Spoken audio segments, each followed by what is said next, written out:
আসসালামু আলাইকুম এভরিওয়ান, কেমন আছেন সবাই? আশা করছি সবাই ভালো আছেন। আলহামদুলিল্লাহ আমরাও ভালো আছি। তো আমি মুন্সিগঞ্জ থেকে মারিয়া হাসান তোহা বলতেছি। আজকের নতুন ব্লগে সবাইকে স্বাগতম। তো এটা হচ্ছে আমার মেজো কাকির বাসা। তো আমরা সবাই মিলে ওইখানে বেড়াতে গিয়েছিলাম। তো আমার বাগানটা এত ভালো লাগতেছিল, তো তাই আপনাদের সাথে একটু শেয়ার করলাম যে কেমন লাগে দেখেন। তো আপনাদের ভাইয়া বলতেছে চলো একটা শর্ট ভিডিও করি।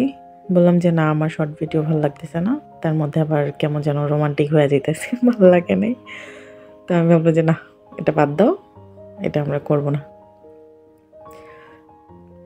ফুলগুলো দেখতেও ভালো লাগতেছিল, বিশেষ করে আমার না মানে ইনডোর প্লান্টগুলো অনেক ভালো লাগে, কারণ ইনডোর প্লান্টগুলোর প্রতি একটু মায়া বেশি থাকে আমার, কারণ ঘরে থাকে তো তো নিজেদের মতনই থাকে। বাহিরের থেকে ঘরের গাছগুলো আমার বেশি ভালো লাগে। তো আমার কাকি আবার একটা কুকুর পালে। এই কুকুরটা সারা রাত মানে জেগে থাকে, তাতে সবাইকে পাহারা দেয়। অপরাজিতার চাটা কার কার ভালো লাগে সবাই কমেন্ট করবেন। আমার তো ভীষণ ভালো লাগে। আর ছোট ছোট ইঞ্চি প্লান্টগুলোও দেখতে অনেক সুন্দর, মানে ছোট ছোট তো পাতাগুলোও ছোট ছোট হয়। ওই যে বললাম আমার মানে বাহিরের রোদের গাছের থেকে ভিতরে ইনডোর প্লান্টগুলো অনেক ভালো লাগে। তো এইসব গাছে মানে রোদ কম হলেও চলে। ইনশাল্লাহ আমারও একটা বাগান হবে, কারণ আমার মানে প্রকৃতির প্রতি অনেক ভালো লাগা আছে, মায়া আছে।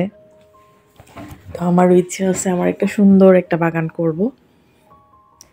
তো ইনশাল্লাহ পূরণ হবে সেটা, আল্লাহ ভালো জানে।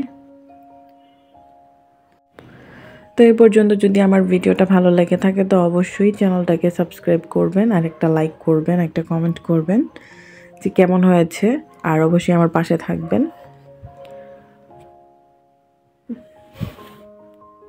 এই ফুলটা আপনাদের জন্য, কারণ ওই দিনটা ছিল রোজ ডে, বাট আমার ভিডিও আপলোড করতে অনেক লেট হয়ে গেছে। ওই দিনটা আসলে রোজ ডে ছিল। তো চলে আসলাম খাবারের পালাতে। আমার কাকি আমাদের জন্য কত কিছু রেডি করছে। তো আমি আবার ওই দিন মানে 2 দিন ছিলাম ওই বাসায়, 2টা রাত ছিলাম। অনেক ভালো লাগছে, অনেক মজা করছি সবার সাথে। কত কিছু আইটেম তৈরি করছে দেখছেন আমার কাকি, মানে তিনি পারেও একা হাতে সব কিছু করে ফেলে, কিভাবে করে জানি না। তো সবাই দোয়া করবেন আমার ফ্যামিলিদের জন্য, তারা যেন সুস্থ থাকে, ভালো থাকে। তো সবাই ভালো থাকবেন, সুস্থ থাকবেন। তো এই পর্যন্তই, আল্লাহ হাফেজ, আসসালামু আলাইকুম।